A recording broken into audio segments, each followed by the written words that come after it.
Hello, everybody. Welcome to episode 5 of Reality Talk. I am here with Lynn Forrest. Lynn, would you like to say hello? Hi. Hello. So good to see you out there. And we have a very special episode because we have our first ever question on the channel. We have a person named Riley, and she has something that's been happening with her. So we would like for you to listen to what's going on with her and see if it's something that's similar that's happened in your life too. See if there's some places that you identify with as well while you're listening to Riley's story. Lynn, did you have anything you wanted to say before? No, I'm eager to hear her question. And, I've made some notes. So, yeah, let's do it. Okay, fantastic. So this is going to be about Facebook, and I'll read what Riley wrote.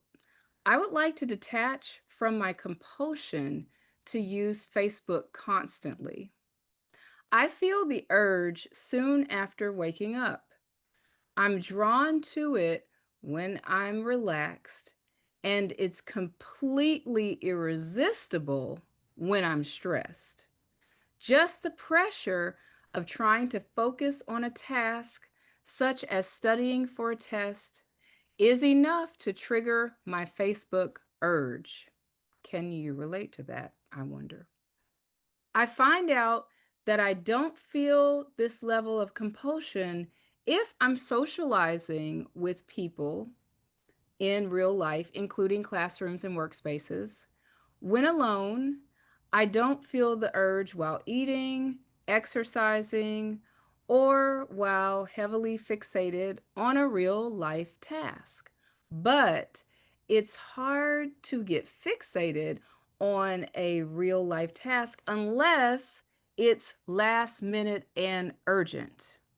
I often have to feel in danger of missing a deadline, and I've been there too, before I'm able to experience a clear and focused mind.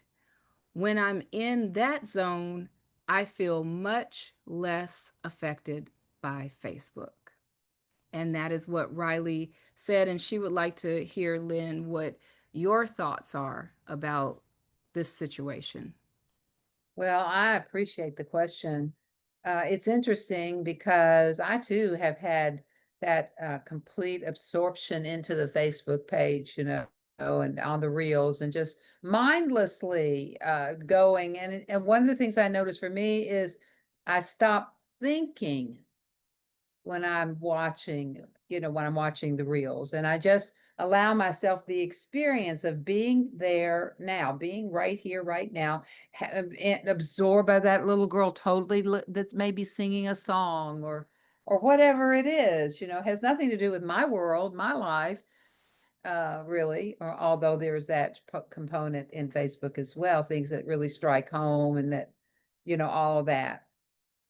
So I think that it's a common issue, but interestingly enough, it's not one that I ever thought to apply the principles to.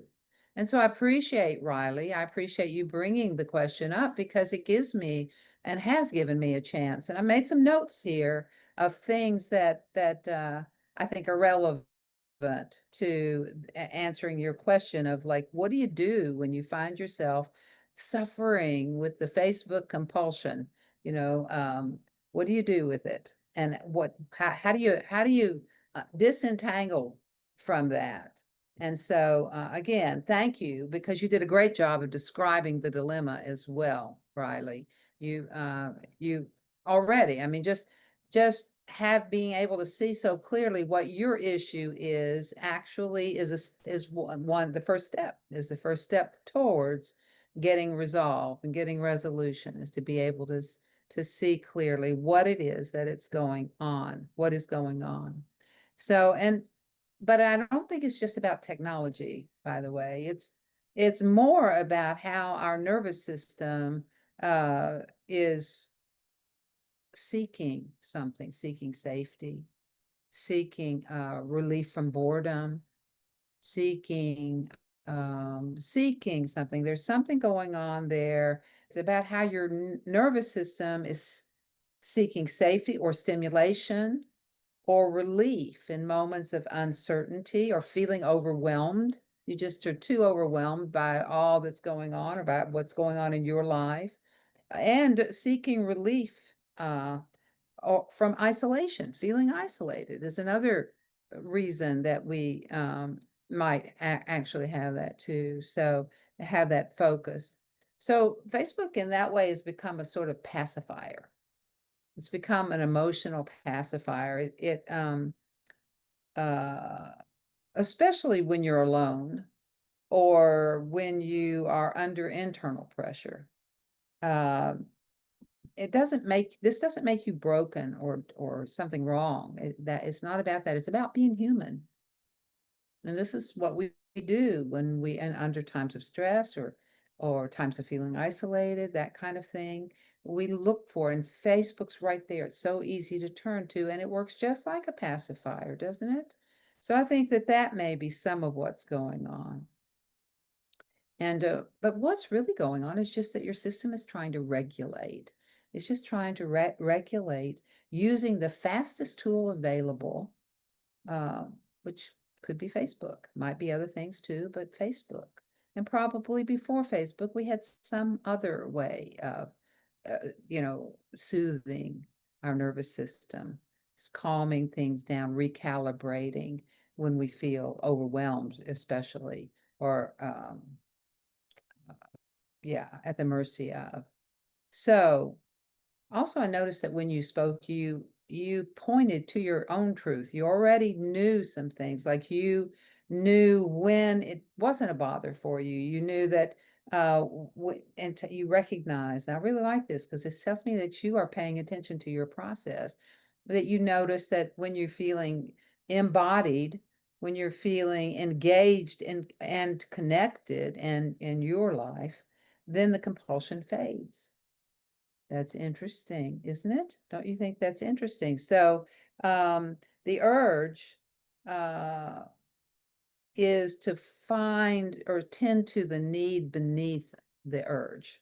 It's like there or the compulsion. It's like, what am I really looking for here? And that's a question worth asking. What am I really looking for here? What relief?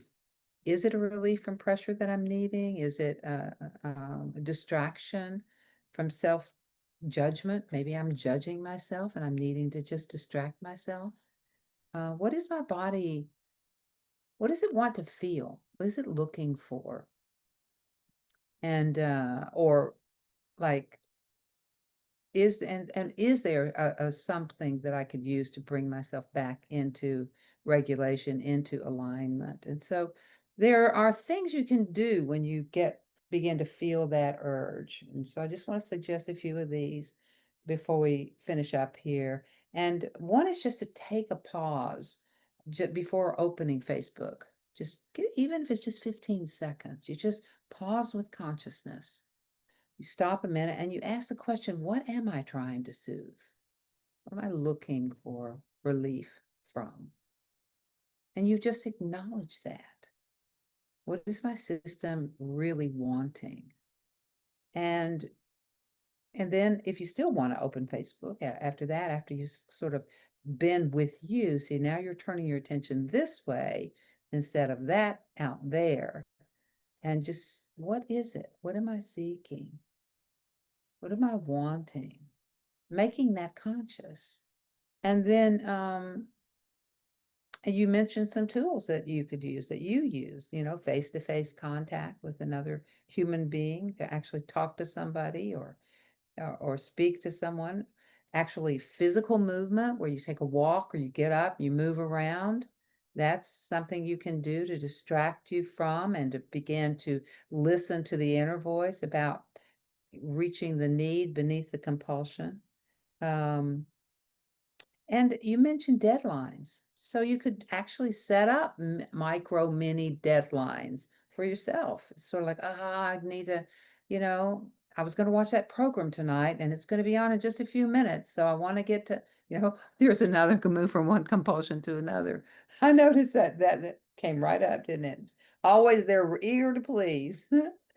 So it's not about quitting Facebook, though. I just want to end on this note. It's not about quitting Facebook. It's about becoming your own safe place, your own safe ground. It's a choice, not a compulsion. Make it that. And then, because that's how you involve and bring in the observer self.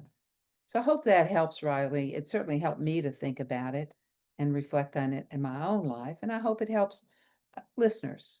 And let us know. Let us know your how you deal with Facebook compulsion if you're listening to this. Thank you, Riley. Thank you, Lynn, and thank you, Riley. That was phenomenal. And so we invite you, if you have something that you would like to have Lynn, what, Lynn? What am I gonna say? What does she do? If you would Yeah, like just to have Lynn, have me bring the principles too, actually, because there's lots of life, and some things even I forget. Now, if it becomes an issue, then sooner I'm going to start reaching for those principles.